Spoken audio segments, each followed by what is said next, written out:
Hello Aquarius, आज हम देखने वाले हैं कि आपके लव लाइफ में क्या चल रहा है। आज हम देखेंगे आपके पर्सन की फीलिंग्स, इंटेंशंस, एक्शंस एंड इस महीने क्या आउटकम होने वाला है इस रिलेशनशिप का, वो हम देखने वाले हैं। अगर आपको मेरा काम अच्छा लगता है you can consider subscribing to my channel. Subscribe करने के बाद में बेल नोटिफिकेशन ज़रूर ऑन रखें एक्वेरियस, अदरवाइज़ मेरे वीडियोज़ आप तक पहुँचेंगे नहीं। अगर आप में से किसी को पेड पर्सन रीडिंग करानी है, ऑरा हीलिंग या फिर फुल लाइफ का प्रेडिक्शन विद रेमेडीज़ चाहिए, you can visit my website. Akashic records plus healing plus crystals चाहिए, वो भी आपको मेरे वेबसाइट में डिटेल्स मिल जाएंगे। एंड अगर आप मेरे चैनल को ज्वाइन करते हैं through the join button, member बनते हैं, then you get exclusive perks, जैसे कि हर महीने आप मेरे लाइव स्ट्रीम के दौरान मुझसे अपने प्रॉब्लम्स डिस्कस कर सकते हैं 1-on-1 बेसिस में। मैं आपको सॉल्यूशंस एंड रेमेडीज़ प्रोवाइड करती हूँ। प्लस बहुत सारे एक्सक्लूसिव रीडिंग्स होते हैं जो आपको ज़्यादा हायर गाइडेंस प्रोवाइड कर सकते हैं अपने लाइफ के बारे में। ओके, सो यहाँ पे मुझे कुछ कमिटमेंट से चीज़ें रिलेटेड नज़र आ रही हैं एक्वेरियस। कमिटमेंट या फिर रूढ़िवादी थॉट प्रोसेस या फिर कंसिस्टेंसी,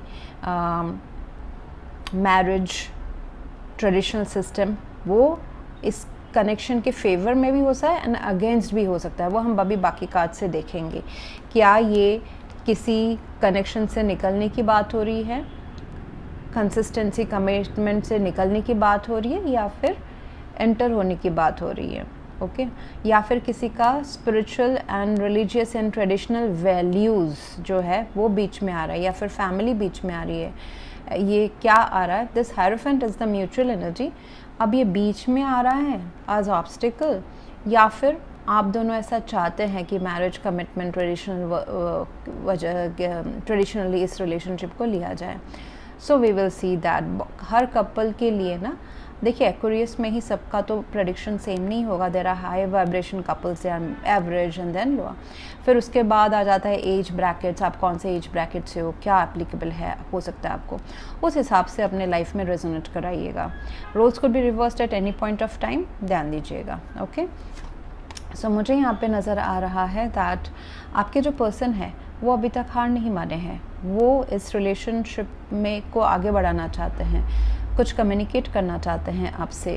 क्लैरिटी, अपने फीलिंग्स, क्लैरिटी क्या चाहते हैं इस रिलेशनशिप में, how they can bring peace and harmony to this relationship, वो उस तरफ ये पर्सन डायरेक्ट हो रहे हैं। ओके, कहीं ना कहीं पास्ट में जो चीज़ हुआ है, पास्ट में कुछ देखिए 10 ऑफ सोर्ड्स है, 4 ऑफ पेंटिकल्स है, 9 ऑफ सोर्ड्स है। This are not very good feeling वाले कार्ड्स। ओके, सो कुछ ऐसी चीज़ हुई है जो थोड़ी सी स्ट्रेस देती है, सोचने पे मजबूर करती है, एंजाइटी भी दे सकती है, या फिर ये एक डिस्टेंस है जो आप दोनों के बीच में anxiety and over thinking create कर रहा है। रात को किसी को जगा रहा है, सोने नहीं दे रहा है, आप या आपके पर्सन या दोनों को।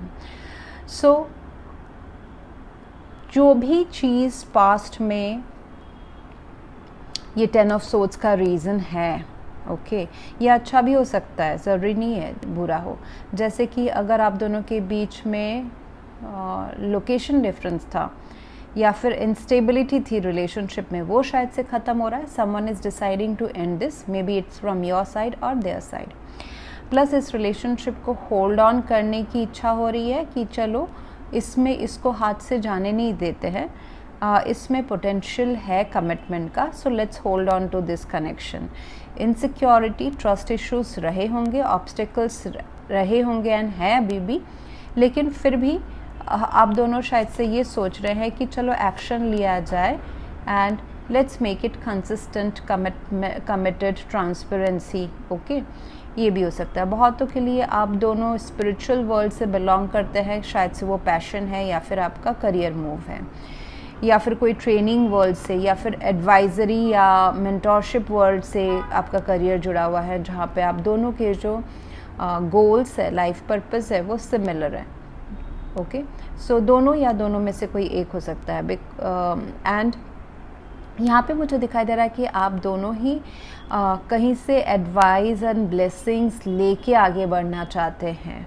वो फैमिली मेम्बर्स हो सकते हैं, पेरेंट्स हो सकते हैं, या फिर ऑफिस काम बचा के, ओके, फिर लव लाइफ को उसके पैरेलली आगे बढ़ाना। ऐसा नहीं कि कोई एक चीज़ सैक्रिफाइस हो रहा है। सो ऐसा मुझे लग रहा है। एंड अगर ये एनर्जी कैजुअल थी पहले, ऑन एंड ऑफ थी, ओके, ऑन एंड ऑफ थी, बहुत ज़्यादा मिल लेते थे, फिर इनकंसिस्टेंट हो जाना, कोई लॉन्ग टर्म विजुअल या गारंटी नहीं मिल पाना, अनसर्टेन रहना, तो now I see that this relationship is and will slowly go towards stability. Okay, आपके पर्सन जो भी है अभी उनको रियलाइज़ हो रहा है, या फिर पहले से ही ये पर्सन बहुत ही डिटरमाइंड थे कि they wanted you in their life permanently long term, वो हर किसी कपल के लिए डिफरेंट रहेगा। व्हाट आई सी इज़ इस कनेक्शन को अभी एक्शन लेके परमानेंट बनाने की कोशिश हो रही है। एंड जो हर्डल्स है उनके बारे में सोचा जा रहा है। ये हर्डल्स बिहेवियरल इश्यूज हो सकते हैं आप दोनों के बीच में, इनकंसिस्टेंसी पास्ट में रहा हो वो एक ट्रस्ट इशू क्रिएट कर सकता है, कोई बहुत श्योर है कोई नहीं है, वो डिफरेंस ऑफ एनर्जी हो सकती है। प्लस कुछ चीज़ों को लेट गो कर देना ज़रूरी है अगर आप इस रिलेशनशिप में अपग्रेडेशन चाहते हैं एंड दोनों ही राज़ी हैं। तो पास्ट में कुछ चीज़ें जो वर्कआउट नहीं हुई है, 10 ऑफ सोर्ड्स, एज इफ़ किसी को अपने एक्सपेक्टेशन में धोखा मिल गया, ओके, सो मूव ऑन करना उससे ज़रूरी है। दो चीज़ें हो सकती हैं, आपके पर्सन तो आपकी तरफ आ रहे हैं, that's for sure, they are very clear, they want to clear few things out to you. वो उनकी सोच है जो वो बोल के आपको क्लैरिटी देना चाहते हैं। उसके बाद आ जाता है आपका रोल एक्वेरियस, कि आप क्या करते हैं इस कम्युनिकेशन का। It can be a communication asking for your opinion या डिसीजन या आपका इन्वॉल्वमेंट। तो क्या आप हायरोफेंट, ओके, यहाँ तक क्या आप इस पर्सन को चांस दोगे, इस रिलेशनशिप को एक लॉन्ग टर्म के लिए चांस दोगे या नहीं दोगे। मुझे बहुतों के लिए दिखाई दे रहा है मेनी कपल्स, मेनी एक्वेरियंस में decide to move away from this connection. 10 of swords, कुछ ऐसा धक्का पहुंचना या फिर डिसअपॉइंटमेंट होना, जैसा आपने सोचा था वैसा ये रिलेशनशिप वर्कआउट नहीं होके कुछ आपको चोट पहुंची है वहाँ पे, ओके। तो आप इस रिश्ते से शायद से मूव ऑन करना चाहो और आप अपने पुराने प्रिंसिपल्स एंड वैल्यूज़ को पकड़ के रखना चाहो, ओके। ये भी हो सकता है बहुतों के लिए, एंड बहुतों के लिए हो सकता है कि after a temporary ending both of you are giving chance to each other. इस रिलेशनशिप में देखिए कप्स के कार्ड एक भी नहीं निकले हैं, यानी कि यहाँ पे मुद्दा है इस रिलेशनशिप का, प्यार का, इस रिश्ते को बचाने का। क्या इसमें उतनी केमिस्ट्री एंड लव बाकी रही है? देखिए लव तो बेसिस है ही, तभी आप दोनों का रिश्ता यहाँ तक पहुँचा है, ओके।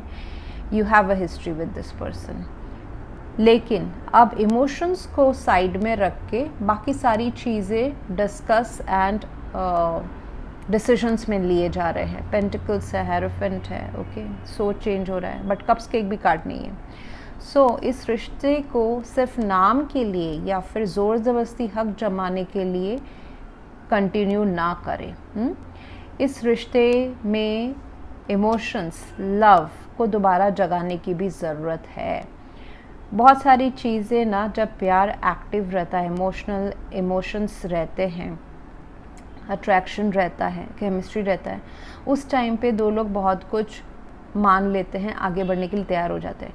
बट जब प्यार सिर्फ रूल्स, प्रैक्टिकलिटी एंड इसके ऊपर बेस हो जाता है, दैट सेकेंड और द थर्ड स्टेप, तो फिर कभी कभी एम्प्टीनेस फील होता है। ये पर्सन मिल भी जाए तो शायद से उतना मज़ा नहीं आए। सो यहाँ पे दूसरा जो मुझे दिखाई दे रहा है ये है कि इस प्यार में थोड़ी सी केमिस्ट्री कम हो रही है, अट्रैक्शन कम हो रहा है। हालांकि उसके ऊपर के हायर लेवल की बातें सारी हो रही हैं, उसके लिए एक्शन भी लिया जा रहा है, बट इस प्यार को भी जो है होता है ना बच्चों वाला प्यार, उसको भी ज़िंदा रखे। एक भी कप्स के कार्ड नहीं है, तो इमोशंस मुझे लग रहा है कि बहुत सारे सैक्रिफाइसेस हुए हैं एंड अभी भी हो रहे हैं, तो ज़रूर इसमें थोड़ा सा ध्यान दें। प्लस आई सी कि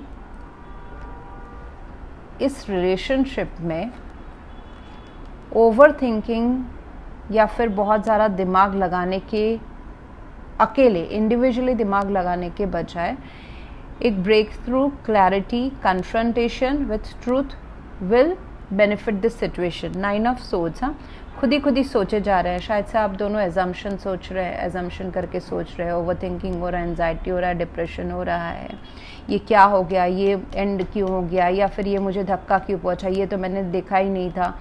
ऐसा भी हो सकता है कि कोई प्लेयर एनर्जी प्ले कर रहा है, या फिर अंदेशा ऐसा हुआ, शक ऐसा हुआ, सो किसी को धक्का लगा, या फिर किसी ने कम्युनिकेशन ऐसा कर दिया कि आपको एक्सपेक्टेड नहीं था कि इतना आपको हर्ट कर जाएगा, तो उसके ओवर थिंकिंग है। इस ओवर थिंकिंग में किसी को कुछ खुशी नहीं मिलने वाली है।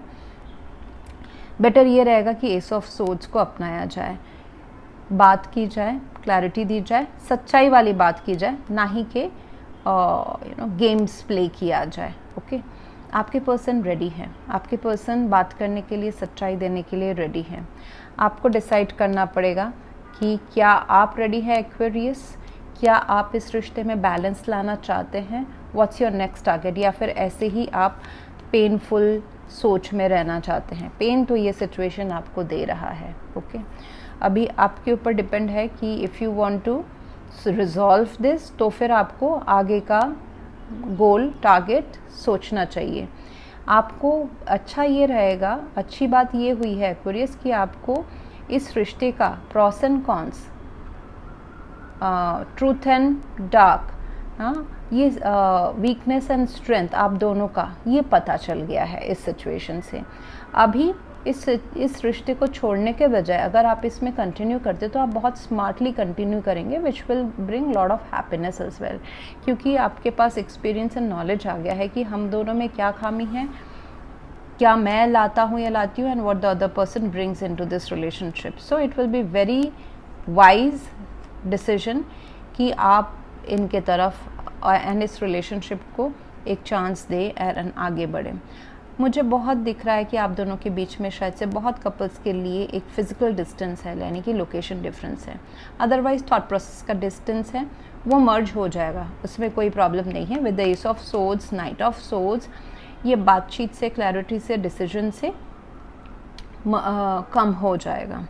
एंड आपके person, you know, actually destiny is favouring you towards this connection, is pushing you towards this connection, even if थोड़ा सा इमोशन सैक्रिफाइस हो रहे हैं, किसी का दिल शायद से पत्थर की तरह, स्टोन की तरह हार्ड बन रहा है, but it's temporary because efforts would be taken.